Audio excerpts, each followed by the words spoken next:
Same thing, I'm going to use a 15 blade and I'm just going to scoop the inside corners here a little bit.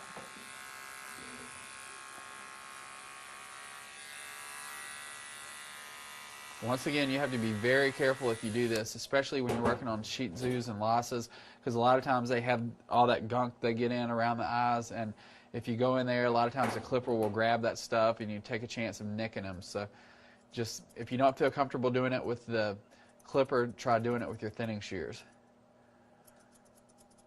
And I find the best way to hold them when you're trying to do that, I kind of lift this hair up, back out of my way. And by doing that, when I pull the skull back a little bit, it's going to kind of open up that area in front of her eyes, and it makes it a little bit easier to get at and less chance of like pinching the little wrinkles that they might have in there. And also, when you pull the skin on the top skull back a little bit, if you clean out in that stop area, those little wispies that stick out, there's like a little inverted V right in there. If you clean those out with your thinning shears, then they don't stick into your visor area. Good girl, Sally. Now this is just like most people that do the visor on a Shih Tzu or Lhasa or a Maltese, whatever.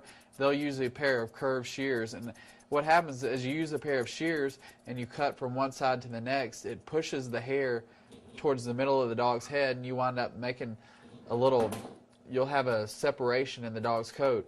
And the reason we do it with thinning shears is you can make it look a lot more natural, and you make a lot less cuts than you would as if you did, if you did it using a straight or a curved shear.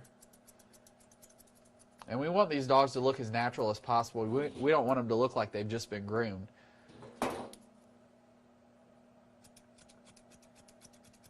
You can see the angle that I'm holding my thinning shears just to try to get any of these little hairs right above the eyes or into the eyelash area. If you take those a little tighter, and then they're not going to be hanging in her face and in her eyes and cause all kinds of irritation.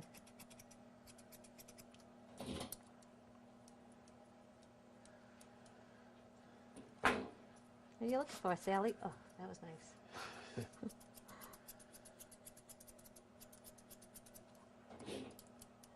All right, now the hair on the back of her head, once I cut in my little visor area,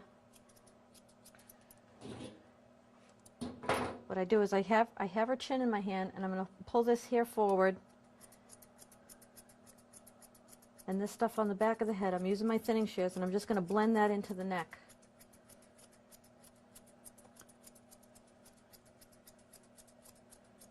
Notice when she's taking the bulk off right behind the head, behind the back skull, she's going with the direction the coat lays just to try to blend all of that into her clipper work, because we've already set all this in with our clippers, so this is nice and short. So we've got to make a nice transition from the long hair to the short hair. So she's going in the direction that the coat lays.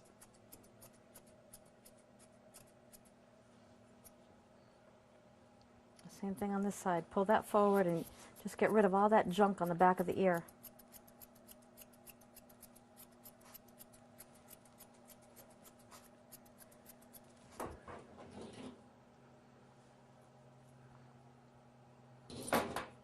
Now on Sally, I am going to trim this little bit right here. And that stuff, you can see the stuff that I just trimmed right now, that's stuff that a lot of these dogs, they end up licking that into their mouth. And as years go by, that hair is woven around their teeth, and it ends up loosening their front teeth, and it can cause a lot of problems. And they lick it into their mouth anyway, so it isn't hair that you normally see, and it's always brown and stained. So just by taking just that little bit, you can't even tell that it's trimmed, because like I said, once she licks that, it's gone to that point anyway. But it'll just help keep her face a little bit cleaner and her teeth a little bit better. Now on Sally, I think what we're going to do is just kind of round. Let's put this one so I don't have to hold her head up. And see, when I look at her before she's been groomed, I see the ears are so long, it looks like it's out of proportion. Her whole head is out of proportion with the rest of her body, because everything on our body is nice and neat and symmetrical. So we have these ears that are hanging down too low, especially the back of the ears. They've been left too long. So we actually want to create an angle from the back of the ear towards the front of the ear to make it look more balanced and more tailored.